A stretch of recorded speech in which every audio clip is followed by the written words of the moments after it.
I wanted to get more comfortable with video, so I'm going to document a little bit of my latest experimentation with brewing grains. This is the first time I've ever attempted to brew with millet, and I'm mostly following a recipe in Buhner's book, but adding my own tweaks. Like, after pounding on the millet, the germinated millet, for a bit, I germinated and dried out. I put it in the pot and I added just room temperature water, and it's December, and so the room temperature water isn't super warm.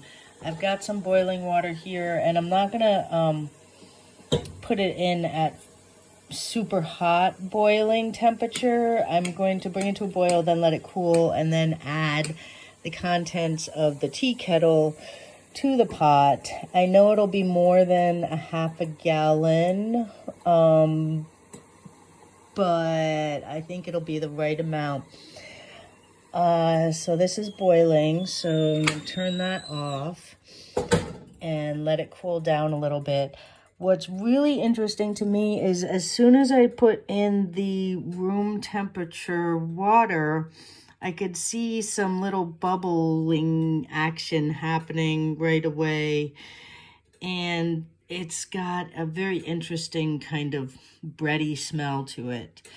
So that is why it doesn't call for any yeast, I believe, in the recipe. And I'm going to be excited to see how this turns out. I also noticed that it feels like it's getting really gelatinous. Like when I'm jiggling it around, it feels thicker. And then I just emptied the contents of the kettle into the pot. It's really steamy. I turned the oven on to low, and I plan to keep it there for about 2 hours. And I also gave it a good stir, and it's got an aroma kind of like beer. So I came back 2 minutes ago, and I found that when I was stirring it, that I was making porridge. It was so thick. So I added a bunch more room temperature water. It's still on the lowest setting I can get it on, and I have a feeling I need to add more water at this point because it's still really thick. Okay, so next step is I have this sludgy millet porridge, and I am going to strain it into a gallon of water over here. I'm only up to 2 quarts right now, and then after I get that mixed together, I'm going to use this as a yeast, and I have a glop of it right here. It's a big hefty tablespoon. It was very kind of foamy when I took it out. So that's what I'm gonna put all together in a few minutes here. So I actually decided to do it differently because I got concerned about how much liquid I would actually have for my smaller fermenter, which is just a gallon bottle. So I have been straining the porridge here into the measuring cup so I can measure out how much I have to add to the 2 quarts that I already have in the pot.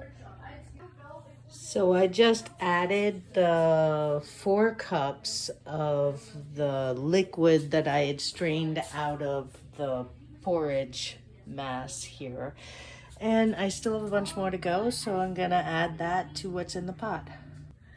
Okay, so I finished straining the last bit of it, and I have a little over 4 cups here. It's super sludgy, and I'm gonna add that to the pot and then mix it all up with the water that's in there.